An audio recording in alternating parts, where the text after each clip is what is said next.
Okay, so what if those shifts in your energy, the sudden cravings and your sometimes all over the place mood actually made perfect sense? Mm. Welcome to this deep dive into cycle syncing made simple. Yeah. Based on what you've looked into with holistic wellness and really understanding body signals, we wanted to unpack this. Yeah, exactly. It's fascinating, isn't it? The sources really point to how these ebbs and flows, they're not random at all. They're tied to this like predictable hormonal dance. Right. And cycle syncing is pretty much about learning to speak that language. Okay. So for someone who's maybe just hearing this term, what is cycle syncing, like in a nutshell? Yeah, good question. Think of it like consciously lining things up. Your activities, the food you eat, even how you schedule your work or social stuff. Hmm. You line it up with the 4 different phases of your menstrual cycle. So it's not about trying to be this like constant flatline version of yourself every day, because honestly, that feels kind of impossible. Totally impossible. It's more about getting the rhythm, Mm. and working with it, not trying to swim upstream, basically. With it, not against it. I like that. Precisely. Your hormones, they aren't just sitting there. They change, they fluctuate. Right. And if you understand those shifts, even just a little, you can make choices that actually support you better in each phase. Yeah. It's just about being aware, making adjustments where you can. It's definitely not about perfection. Yeah, that's reassuring.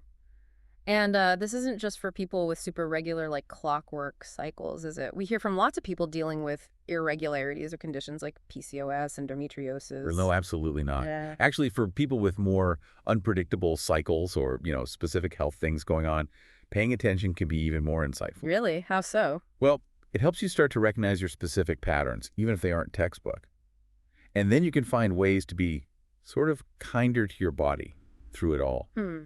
Even if you're just plain curious about how your body works, cycle syncing can offer some really cool insights. I like how one source put it something like a body-based time management rooted in compassion.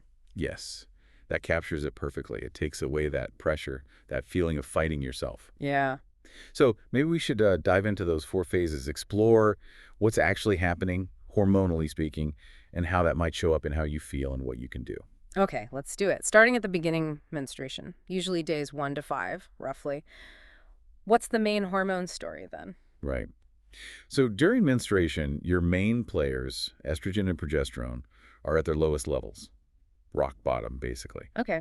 And that dip can affect your brain chemistry too, which often leads to feeling tired, maybe wanting to be more alone, more inward. Yeah, that sounds familiar. That curl up on the sofa feeling. Exactly. Your body's pretty clearly signaling time to rest, recover.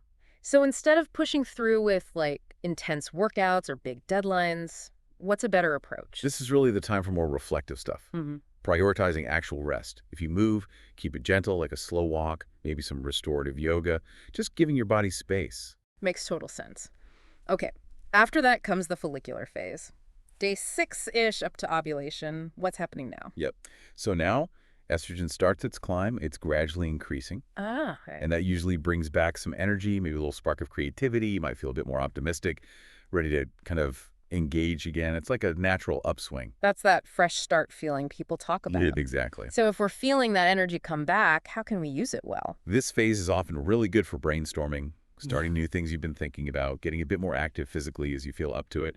You often have more motivation for ticking things off the list. Nice. Okay, then we hit ovulation. Around day 14, give or take. Hmm? What's the hormonal peak here? Ovulation is when estrogen hits its absolute peak. It's the high point. Right. And this surge doesn't just boost energy, it can actually enhance confidence, even verbal skills. People often feel more social, more magnetic, you could say. Magnetic. I like that. So if we're feeling that extra confidence and connection, what's the smart play? Well, this can be a really great window for important communication. Think key meetings, maybe giving a presentation, or even just focusing on relationship building, having those slightly tougher conversations perhaps. Hmm. You might just find it easier to connect and get your point across. Makes sense. Okay, and after ovulation, we enter the luteal phase. This takes us up to the next period, right? Days 15 to 28-ish. What's the big shift? Correct. In the luteal phase, progesterone takes the lead. Its levels rise. And this often signals a turn inwards again, a bit more focus. Okay. You might still feel productive, maybe even quite detail-oriented, but perhaps things feel a little slower. The energy shifts. And this is the phase where PMS symptoms often show up for people, yeah. Exactly. That shift, especially the drop in hormones later in the phase, is what contributes to many of those common premenstrual symptoms. It definitely calls for a different kind of approach. So probably not the best time to launch a massive brand new project then. Probably not ideal, no. It's generally a better time for wrapping things up, finishing tasks you've already started. Right. Organizing, tidying, maybe decluttering your space or your schedule. Reducing social pressure can be helpful too. It's about kind of consolidating before the cycle begins again. It's really helpful to frame it like that each phase has a purpose, its own strengths, not just something to get through. Absolutely. None are better or worse. They just need different kinds of support from you. Okay, this all clicks conceptually. But for someone listening now thinking, okay, interesting, but where on earth do I start? What are some simple, like really non-scary first steps? Yeah, great question. The absolute first, most important thing, just become an observer. An observer. Yeah. Resist that urge to immediately change everything. Just for a while, track how you actually feel day to day through a whole cycle if you can. So no need to suddenly change your diet or workout routine overnight. Just pay attention first. What kind of things should we notice? Just ask yourself some simple questions each day, like, Yeah. how's my energy? High, low, medium? What's my general mood like? Do I feel like being around people, or do I want quiet time? What does my body feel like doing? Does it want to move, or does it really want to rest? Simple stuff. That feels very doable. And you had a specific little challenge or suggestion for people this week. I did. Just for the next 7 days, make a quick note each day about your energy level. That's it. You might be really surprised what patterns start to pop out. Your own secret rhythm might show up. I love that. Okay, so step one, observe. Track energy for a week. Then what? Yeah. Because we have a bit of that personal insight. Step 2 is to start experimenting with small shifts, tiny adjustments Okay. based on what you've noticed. Again, think gentle tweaks, not a massive life overhaul. Right. Can you give a few more examples of those small shifts for each phase, just to make it concrete? Sure. So during your period, maybe you actually schedule in some downtime, or you consciously say no to an extra commitment that feels like too much. Okay. Follicular phase, when energy is rising. Maybe that's when you schedule that brainstorming meeting, or you try that slightly more energetic workout class. Right. Ovulation, feeling social. Plan that coffee date. Tackle that important conversation you need to have. Mm-hmm. And then luteal phase, things winding down. Focus on finishing tasks, maybe do some meal prep to make things easier, don't pack your evenings too full, little things. It really comes back to listening, doesn't it? Listening to those signals and just adjusting where you realistically can. No Yeah. perfection needed. Exactly that. The goal is just understanding your flow better Yeah. and making choices that feel more supportive more often. Even tiny shifts can add up and make a real difference to how you feel overall. This has been super helpful, honestly, just demystifying it. And for anyone listening who wants a bit more support with the tracking part, seeing the patterns, there's a tool we wanted to mention. Yes, absolutely. If you like using apps, the March Health app is actually designed for this. It can be a really helpful way to track your mood, energy, symptoms, all in relation to your cycle. Okay. And it gives you insights based on your data without it feeling overwhelming or complicated. Tell us a bit more. What does it help you do exactly? Well, you basically log how you're feeling each day, energy, mood, physical stuff.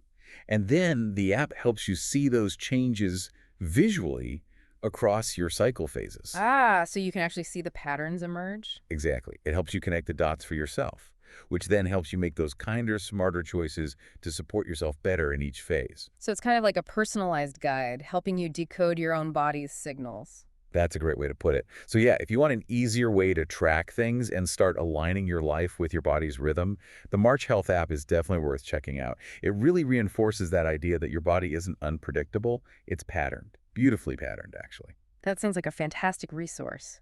Okay, so as we wrap up this deep dive, what's the single biggest takeaway you hope people remember about cycle syncing? I think the main thing is realizing that those shifts, energy, cravings, mood, they're not chaos. They're communication. Communication. Yeah. Your body is talking to you. Cycle syncing is just about learning to understand the language of each phase, what your body is trying to tell you.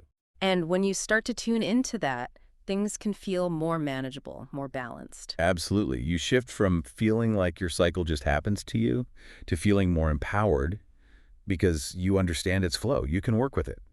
That's a powerful shift. Well, if this deep dive has resonated with you, maybe offered some aha moments, please think about sharing it. Maybe someone else you know could benefit from hearing this too. Thank you so much for breaking this all down for us. Oh, my pleasure. It's fascinating stuff.